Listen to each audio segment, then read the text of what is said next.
নমস্কার সবাইকে। তো আমি এখন একটি জুবিন গর্গ স্যারের জনপ্রিয় গান আমি গিটারে রিডিং করে শোনাচ্ছি।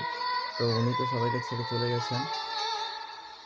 তো দেখুন আমি গিটারে রিডিং করে শোনাচ্ছি।